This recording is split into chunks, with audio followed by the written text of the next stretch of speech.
काकडे साहेब म्हणले ते बरोबर आहे की डॉक्टरचा व्यवसाय चालायचा, त्याला शुभेच्छा कशा द्यायच्या. पण मला वाटतं डॉक्टरचं महत्व, मला वाटतं आपण बघितलं असेल कोरोनाच्या काळात डॉक्टर देवासारखाच आपल्याला दिसत होता.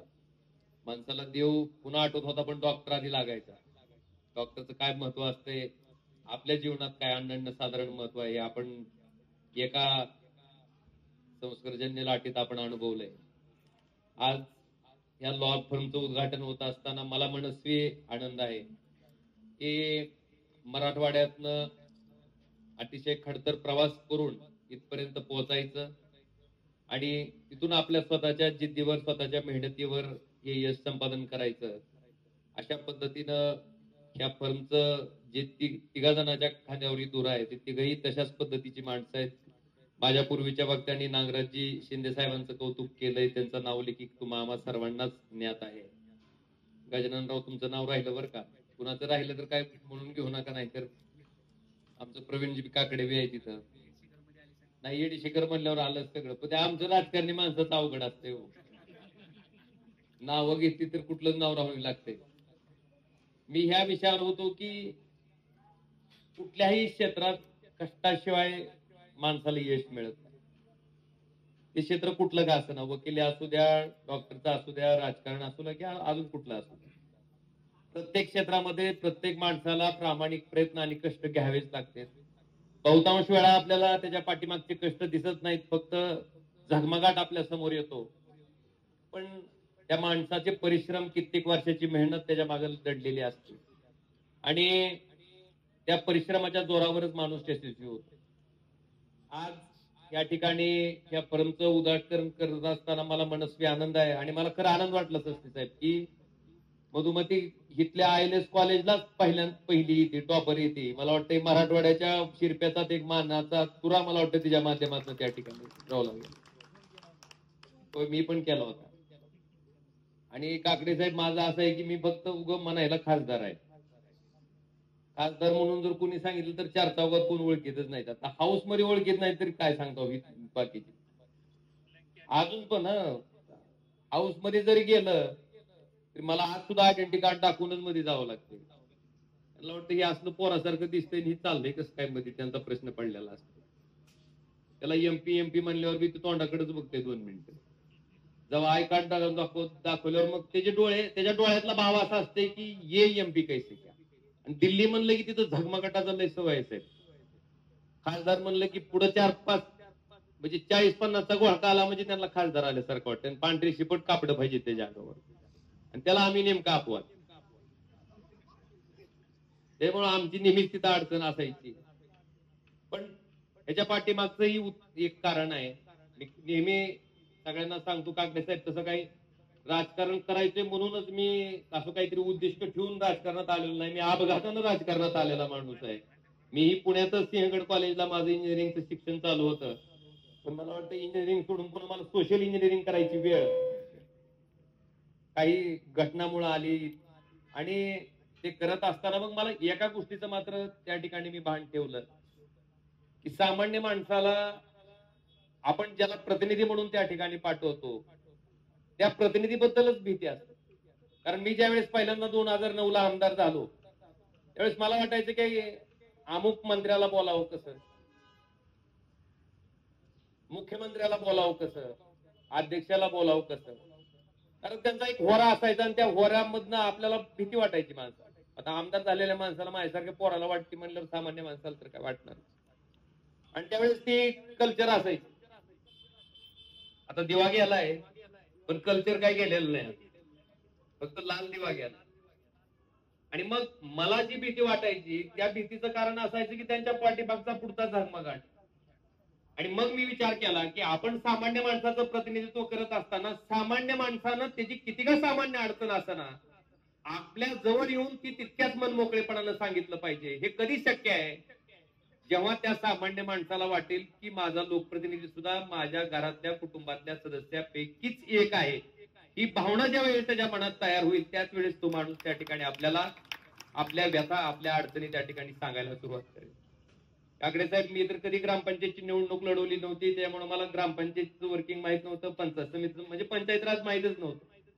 आणि डायरेक्ट मी महाराष्ट्राच्या विधानसभेत गेलो. पण सामान्य माणसाच्या जवळ आपण गेलो आणि सामान्य माणसाच्या व्यथा जर आपण प्रामाणिकपणे घेतल्या तर त्याच्या समस्या सोडवायला आपल्याला सगळ्यात जास्त मदत आणि शिक्षण जर कुठून मिळतंय तर त्या सामान्य माणसाच्या अडचणीतून मिळतंय. आमच्या मराठवाड्यात एक म्हण आहे की शेतकऱ्याला शेत काम कधी सांगतंय, शेतात कष्ट केल्यावर. घरात बाजावर बसून शेत काम सांगत, तुम्हाला शेतातच जावं लागतंय, शेतात बघावं लागतं आणि शेतात गेल्याच्या नंतर शेत आपोआप काम सांगते आपल्याला की काय करणं गरजेचं आहे. त्याच पद्धतीनं सामान्य माणसापैकीच एक आहेत, तुमच्यासाठीच आम्ही आहेत, तुमच्यापैकीच एक आहेत आणि तुम्ही टाकलेल्या मतामुळे तुमच्यासाठी आम्ही इथं बसलेलो आहेत. मला वाटतं हे भान मनात ठेवून मी काम करायचा प्रामाणिक प्रयत्न केला. काकडे साहेब, एक गंमत होती. 2019ला आमची भारतीय जनता पार्टीची युती होती आणि मग त्यावेळेस मी लोकसभेची पहिली निवडणूक लढवलो. पहिली निवडणूक लढल्याच्या नंतर जवळपास 1,27,000 इतकं माझं मताधिक्य होतं पहिल्या निवडणुकीमध्ये. आणि मग आमचा उगम महिन्यातच घटस्फोट झाला भारतीय जनता पार्टीचा. आणि ती घटस्फोट झाल्यापासून मला 4.5 वर्ष सारख्या डुसण्या होत्या. काय बोलायला जायचं हीच नव्हतं, बोलायला जाऊ तर लगेच चालूच असायचं. आई गप म्हणायची, मोदीच्या नावामुळे आला काय बोलतो म्हणायची. मला ती पिढाच वाटायची. म्हणजे 4.5 वर्ष ती नवीन आलेली सून जशी सासूच्या सारख्या डुसण्या खाती का नाही, काय म्हणलं तरी कासकं कुचकं बोललं तरी आपलं पोटात घ्यायचं चालायचं पुढं, असं माझं परिस्थिती होती. आणि 5 वर्ष मात्र मी प्रामाणिकपणे लोकांमध्ये राहून लोकांच्यासाठी काम केलं. आणि ह्यावेळेस ज्यावेळेस मी निवडणुकीला सामोरं जात होतो त्यावेळेस लोकांकडनं मी एकच अपेक्षा बोलून दाखवली की मला ही 4.5 वर्ष ऐकून घ्यावं लागलंय. मी जर तुमचं काम प्रामाणिकपणे केलं असेल आणि तुम्हाला जर मी मान्य असेल तर या निवडणुकीला मोदी साहेब माझ्या सोबत असताना मी 1,27,000 मतांना आलो होतो. त्याच्यापेक्षा एक तरी मत आगाव टाका म्हणजे मला दाट मानाने सांगता येईल की बाबा आता मोदी साहेब विरोधात असताना सुद्धा त्याच्यापेक्षा जास्त मतांना मी आलोय. आणि काकडे साहेब, त्याचा परिणाम असा की महाराष्ट्रामध्ये क्रमांक 2चं मताधिक्य त्या ठिकाणी माझ्यासारख्या सामान्य ओमराजेच्या पाठीमागे लोकांनी दिलं. 1,27,000चं माझं लीड होतं पहिल्या पंचवार्षिकला, ते जवळपास 3,30,000 जायचं काम त्या सामान्य माणसाच्या आशीर्वादामुळे त्या ठिकाणी मला मिळालं. आणि निवडणूक म्हणले की आता तुम्ही बार काउन्सिलच्या निवडणुकीची चर्चा केली, म्हणले अतिशय खर्च झाला म्हणले. पण मला वाटतं तुमचा बार काउन्सिलला जेवढा खर्च झाला असेल तेवढा माझ्या खासदारकीला बी झाला नसेल. कारण सामान्य माणसानं निवडणूक हातात घेतली. अक्षरशः गावात ते शेतकरी साहेब त्या ठिकाणी वर्गणी गोळा करायचे. सामान्य माणसं, कष्ट करणारी माणसं पैसे गोळा करायचे. जी मिस्त्री काम करणारा मजूर असतंय, 700 रुपये हाजरी ज्याला रोज मिळते, त्या माणसानं सुद्धा 1400 रुपये त्याच्या 2 दिवसाचा रोजगार मला दिला. आमच्याकडे एक भगिनी आहे, मुलगी आहे 7वीत शिकणारी, त्या बहिणीनं चिंचुकी फोडायची तिनं 1600 रुपये साहेब मला माझ्या निवडणुकीसाठी दिले. आणि असे असंख्य उदाहरण आहेत. एक रिटायरमेंट रिमन होते, त्या माणसानं स्वतःच्या हातात ते अंगठी त्या ठिकाणी विकून मला 27,000 रुपये माझ्या निवडणुकीसाठी, निवडणूक खर्चासाठी दिले. सामान्य माणसासाठी जेव्हा आपण झटत असतो आणि प्रामाणिकपणे काम करत असतो तेव्हा सामान्य माणसं सुद्धा आपल्या पाठीमागे ताकदीने उभा राहत असतात. त्याचं मूर्तिमंत उदाहरण त्या ठिकाणी साहेब माझ्या धाराशिव लोकसभा मतदारसंघामध्ये आपल्याला पाहायला मिळेल. आणि त्यांनी केलेल्या या उपकाराची परतफेड, त्यांच्यासाठी प्रामाणिकपणे कष्ट करून परतफेड त्यांच्या अपेक्षेची करायची, ह्या भावनेतनं मी काम करतोय. आज या फर्मचं उद्घाटन करत असताना सुद्धा आम्ही काय आता मी सांगतो, पुण्यात आल्यावर पुण्यात आल्यासारखं वाटतच नसेल, मतदारसंघातच फिरायलो असं वाटतं. कारण आमच्या मतदारसंघाची अवस्था अशी आहे की आमच्याकडे पूर्वी 5 विधानसभा मतदारसंघ होते धाराशिव जिल्ह्यामध्ये, 5 महाराष्ट्र स्टेट असेंब्लीचे. 5चे 4 झाले. आता वाढत्या लोकसंख्या काळात 5चे 6 व्हायला, 7 व्हायला पाहिजे होते का 5चे 4 व्हायला पाहिजे? 5चे 4 झाले. त्याचं कारण असं आहे की जिथं आपला जन्म झाला, जिथं आपण लहानाचे मोठे झालो, तिथं पोटाची खळगी भरत नाहीत, तिथला आपला उदरनिर्वाह होऊ शकत नाही. आणि आता जर आपल्याला जगायचं असेल तर आपल्याला इथून बाहेर जाणं गरजेचं आहे. या भावनेतले तिथले लोक स्थलांतरित झाली. आणि 1-2 माणसं स्थलांतरित झाली नाही, एक मतदारसंघ स्थलांतरित झाला. एक मतदारसंघ एक विधानसभेचा मतदारसंघ साहेब म्हणजे जवळपास 4-4.5 मतदारसंख्या आणि लोकसंख्येची जर तुलना केली तर मला वाटतं 6-6.5 लाख लोक या ठिकाणी धाराशिव जिल्ह्यातनं विस्थापित म्हणजे काहीतरी काम मिळावं किंवा पोट भरावं ह्या भावनेतनं मला वाटतं इथं आलेले आहेत. आणि इथं फिरत असताना सुद्धा काळेवाडीचा एरिया मला असा कुठलाच रस्ता आठवत नाही की जिथून मी गेलोय आमच्या ओळखीचं कोण भेटलं नाही. इतकी मोठ्या प्रमाणात माणसं मराठवाड्यातली, खास करून धाराशिव जिल्ह्यातली पुण्यामध्ये आहेत, बऱ्याचशा मेट्रोपॉलिटन सिटीज मध्ये आहेत. आणि एक मराठवाड्याचं वैशिष्ट्य आहे, आम्हाला आमच्यावर अन्याय कायमच होत आलाय. म्हणजे स्वातंत्र्य सुद्धा 1 वर्ष लेटच आहे आम्हाला निजामामुळे. बरोबर आहे का नाही? पण मराठवाडा चिवट आहे आणि तुम्ही अधिकारी आहेत. मराठवाड्यामध्ये काम केलेल्या कुठल्याही अधिकाऱ्याला तुम्ही विचारा, कुठलाच अधिकारी तुम्हाला म्हणणार नाही की मराठवाड्यासारखी संयमी माणसं मला वाटते अख्ख्या महाराष्ट्रात तुम्हाला सापडणार नाही. इतकं संयमानं प्रेमानं वागवणार आमचा मराठवाडा आहे. आणि संयम ठेवायची परिसीमा म्हणून म्हणा किंवा काय म्हणा की थोडीसा त्रास त्याचा मराठवाडा आतापर्यंत सहन करत आलाय.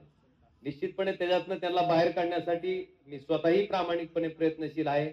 आणि आज खरंच मला दुःख होत आहे, आपण भाई उद्धवराव दादांच्या जिल्ह्यातनं येतो आणि आज निष्ठेवर बोलायचं असलं की काय चाललंय नेमकं कळत नाही. माणसं काकडे साहेब अशा पद्धतीने सांगायला लागलेत की विकास करायचाय म्हणून अमुक पक्षातून तमुक पक्षात उड्या आणली. ऐकता का नाही तुम्ही? प्रत्येक वेळेस काही असलं का विकास करायचा आहे म्हणून सत्ताधारी पक्ष.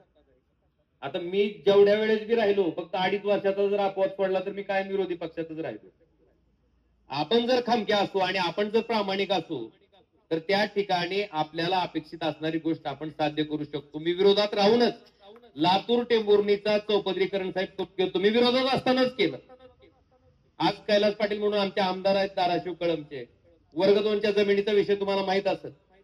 त्याचा नजरांना 2दा 3दा भरावा म्हणून सरकार सांगायचं.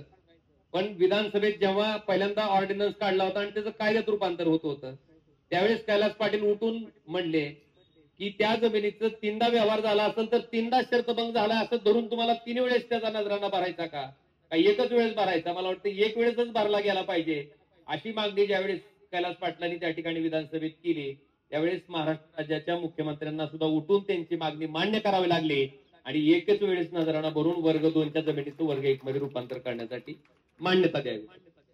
सांगायचा भाग असा की साहेब लोक चालले स्वतःच्या स्वार्थासाठी, स्वतःच काळं केलं. आणि माझी अशी परिस्थिती आहे साहेब, ईडीनं 10 टाकावी एवढी मालमत्ताच आपल्याकडे नाही, त्यामुळे काय 10 टाकायची ती टाक बाबा म्हणून आक खालून वरून गोळा केलं तरी काय सापडायचं कारण नाही. आणि सगळ्यात महत्वाचं की कोण आपल्याकडे त्या नजरेनं बघावं असं कामच करायचं ना साहेब. रात्री शांत मला वाटतंय सगळ्या खासदाराची जर झोप बघितली, खासदाराची म्हणण्यापेक्षा पुढाऱ्याची, आणि माझी जर बघितली तर गाढ झोप जी लागते का माणसाला ती सगळ्यात जास्त ज्या गाढ झोप घेणारा मला वाटतं मी एकटा ओमराजे निंबाळकर असेल. कारण काय झोप न लागण्यासारखं कामच आपण करत नाही. जी काय करायचंय ते प्रामाणिकपणे करायचंय, तुमच्यासाठी करायचंय आणि ह्याच भावनेतनं आम्ही त्या ठिकाणी काम करत आलोय. आज एवढा सगळ्यांनाच भारत पाकिस्तानच्या मॅचची उत्सुकता असताना सुद्धा आज एवढ्या मोठ्या संख्येनं आपण इथं उपस्थित राहिलात. निश्चितपणे आता शिंदे साहेब, सस्ते साहेब आमचा त्रास तुम्हाला होईलच. बरेच पक्षकार आता आमच्याकडून